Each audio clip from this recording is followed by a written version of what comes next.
В эфире «Актуальное интервью», в студии Сергей Михедов. Здравствуйте. 2021 год объявлен годом науки и технологий. Месяц назад глава Якутии Айсен Николаев на встрече президента Российской академии наук Александра Сергеева с руководством ряда научных институтов региона отметил, что в развитии самого крупного субъекта федерации серьезную роль должна играть наука и в первую очередь академическая. По его словам, задел, созданный учеными в советское время, практически исчерпан. Сегодня нужна новая научная экспедиция, современные подходы к решению назревших проблем. Гость нашей студии Михаил Присяжный, первый заместитель министра образования и науки Якутии.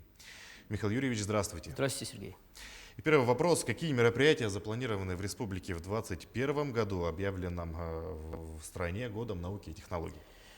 Ну, действительно, год особый. Президент страны в конце прошлого года подписал соответствующий указ «Год науки и технологий в Российской Федерации».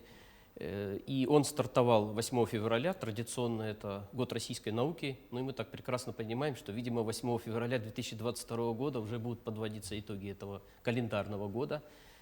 Совсем недавно, вот в конце прошлого месяца, был утвержден федеральный план мероприятий, но у нас своя повестка, довольно-таки серьезная. Мы включили, конечно, традиционные научные мероприятия, это и конференции, семинары, круглые столы, где в основном собраны предложения от научных учреждений, учреждений высшего образования.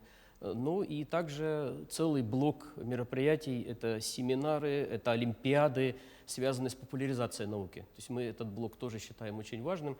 И все это мы определили блоки несколько. Блок, касающийся Арктики и Севера, блок, касающийся науки, образования, инноваций. Несколько блоков выделили тематических, в частности, отдельно по эколого-биологическим наукам, по гуманитарным наукам. Ну и, в принципе, конечно, мы считаем, что основной вообще задача года науки – это некое формирование представления о возможностях. Вот как раз вы начали со слов Айсена Сергеевича, действительно возникла необходимость ревизии на данном этапе научных коллективов, которые работают стабильно, успешно или которые нуждаются в изменении тематики либо в укреплении кадровом. В конце марта в республике с рабочим визитом побывал президент Российской академии наук Александр Сергеев по приглашению главы Айсена Николаева. Каковы основные итоги этой поездки и что прежде всего заинтересовало гостя? Ну, да, действительно знаковая встреча. По сути, четверть века у нас не было руководителя столь высокого ранга, даже самого высокого, президента Российской академии наук. И, по сути, вот можно сказать, что в первом квартале, да, то есть февраль и март у нас был под знаком этой встречи. И было действительно, несмотря на свой возраст, свой статус, Александр Михайлович очень активно у нас побывал. То есть почти 20 состоялось мероприятий с его участием. Причем это были инициативы, не только встречи здесь на площадках Якутска, научных организаций, образовательных организаций, но и выезды. Было 2 выезда, выезд в Тикси, и это ту тематику, которую все-таки Александр Михайлович нам рекомендует дальше развивать. Это вопросы, касающиеся холода, вопросы, касающиеся эксплуатации материалов и технологий для арктических районов, вопросы, касающиеся изменения климата. Такое очень серьезное. И был выезд, касающийся другого блока науки подрастающего поколения. Это был выезд в село Хатасы, в школу, где Агрокуб, где тоже дети у нас приобщаются к научным исследованиям. Если говорить, конечно, о конкретных договоренностях, то да, очень важно, все-таки президент РАН, он был не один, у него были какие-то экспертные оценки до приезда, и уже здесь он посмотрел в целом состояние, про проблематику региональную научных исследований. Отдельно была проведена встреча по фундаментальным исследованиям на период до 2030 года с коллективами научных институтов, как входящих в систему РАН, так и выходящих за ее рамки. Ну и, конечно же, были проведены довольно серьезные площадки с промышленными компаниями, с инфраструктурными компаниями, потому что все-таки наука, ее важное значение – это способствовать развитию региона. Поэтому, конечно, мы считаем, что та динамика, которая была заложена в его встрече, она и сейчас еще продолжается. То есть на самом деле, наверное, все были свидетелями и совместной пресс-конференции президента РАН и главы республики в Москве. И это было тоже неожиданно, потому что все-таки президент РАН, он достаточно активно сейчас помогает нам в поиске ресурсов, в поиске тематики, во взаимодействии с другими подразделениями Российской академии наук. Расскажите про научно-образовательный центр «Север». Что это за учреждение и с какой целью он был создан? Ну да, НОТ «Север» — это, кстати, тоже был один из блоков повестки в ходе визита Александра Михайловича. Ну, НОТ «Север», во-первых, это инициатива главы республики, конец 2019 года. В 2020 году удалось найти партнеров, то есть научно-образовательный центр «Север», он создан для выстраивания взаимодействия, да, взаимодействия между бизнесом и между учеными, которые работают на этой территории, для развития этой территории. Как выразился буквально совсем недавно академик Пармон Антон Николаевич, руководитель сибирского отделения РАН, он сказал о том, что НОЦ это, по сути, служит для формирования рынка для технологий. То есть технологии в разной степени доведенности, да, до внедрения, и есть реальный сектор экономики, где эти технологии могут дать отдачу. Собственно, НОЦ он создан для этого. Нас поддержали руководители еще нескольких субъектов. Они вошли на уровне губернаторов в наблюдательный совет НОЦ. Это прежде всего Камчатка, это Чукотка, это Магадан, это Сахалинская область.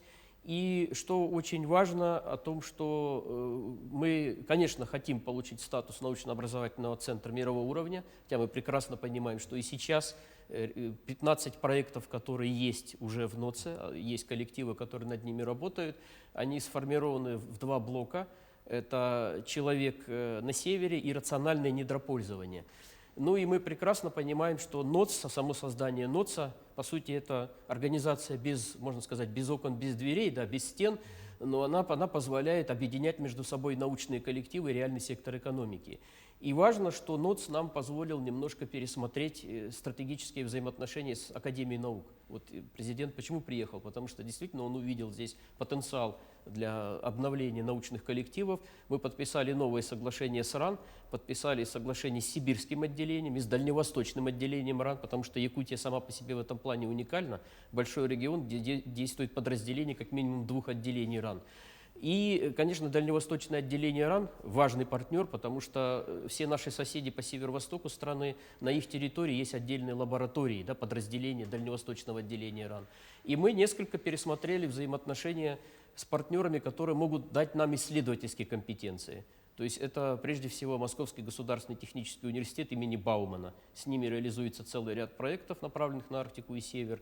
Ну и в связи с тем, что в наблюдательный совет вошел в том числе и ректор МГУ, Садовничий, да, значит, есть возможность, конечно, с ними тоже перезаключить соглашение, касающееся взаимодействия. Сейчас немножко поговорим о подготовке научных деятелей, да, исследователей. В республике давно работает программа «Шаг в будущее». В послании главы речь шла о поддержке талантливых и одаренных детей. Что делается в этом направлении? Ну да, действительно, шаг в будущее, кстати говоря, вот видите, как логично, да, получилось. Ведь в свое время изобретателем этой программы, которая возникла, шаг в будущее, был, кстати говоря, Московский государственный технический университет имени Баумана. И наш земляк Владимир Петрович Ларионов, академик Российской академии наук, он сюда это принес. Программа, мы, кстати, лучшие в этом году среди всех субъектов Российской Федерации по реализации программы, по охвату детей, по вовлечению детей. У нас же на нашей же земле была придумана инициатива в свое время «Шаг в будущую профессию». То есть это не для тех, кто учится в школе, а для тех, кто после 9 класса у нас пошел учиться в колледжи и техникумы. Люди, которые занимаются техническим творчеством и прикладными вещами, ну, по сути, с детского возраста. Ну и глава республики в своем послании, да, это было чуть больше года назад, он как раз указал на новые формы, которые мы выстраиваем для работы с талантливыми детьми, поддержки развития компетенций детей, в том числе исследовательских, да, то есть будущие коллеги. Это прежде всего, конечно, выстраивание вокруг Малой академии наук нашей, где строится новое здание, совершенно новые лаборатории мирового уровня, по целому ряду научных направлений, это стыковка с научными институтами, работающими на территории республики. Это, конечно же, с прошлого года начала работу Международная арктическая школа, тоже новая форма работы, где мы надеемся, что вырастут эксперты для работы на Арктике и Севере.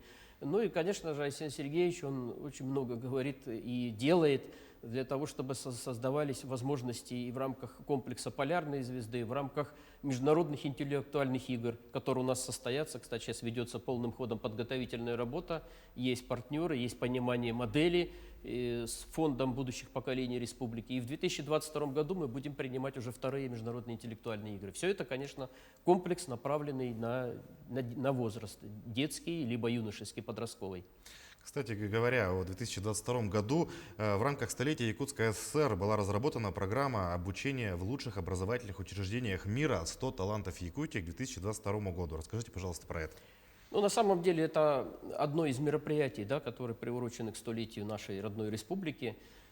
По линии нашего Министерства образования и науки это целый ряд мероприятий. Прежде всего, это, конечно, трехтомное издание «Истории Якутии», труд, который почти 10 лет работает, очень многие специалисты здесь, в республике, эксперты за пределами. Первый том уже отпечатан, Академия наук республики об этом сообщила. Второй том сейчас, да, тоже в работе находится в издательстве «Наука» в Новосибирске. Третий том находится такой уже, скажем, финальной вычетке. Но не менее важным является подготовка кадров, то есть эту науку уже пишут зрелые ученые, да, а то, что касается подготовки кадров, мы реализуем через программы целевой подготовки, отраслевой подготовки. Есть несколько проектов, в частности, вот упомянутый вами, мы его выполнили, да, чисто по показателям. Понятно, что талантов гораздо больше, чем 100. С этой точки зрения как бы задача достаточно легкая. Но трудная в том плане, чтобы этим талантам было найдено правильное применение.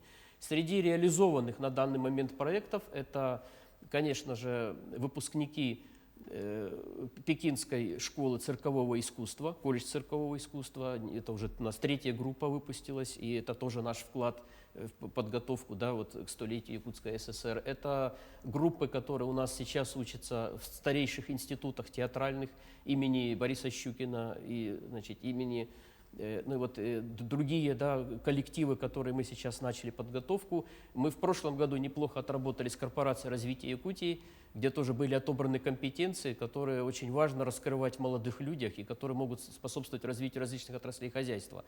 И реализовали отраслевой проект «Креативная интенсивность», куда ребята, был большой конкурс, поступали в лучшие вузы России и мира. Там и МГУ, там и Высшая школа экономики, и Плехановка, и многие другие. Мы не забываем и о талантах в сфере физической культуры и спорта. Это Лесговт, это многие другие направления. Поэтому, ну, как мы, в общем-то, сейчас понимаем, хотелось бы, чтобы у нас была возможность каждый год готовить не менее 100 человек из самых талантливых, которым необходима наша поддержка.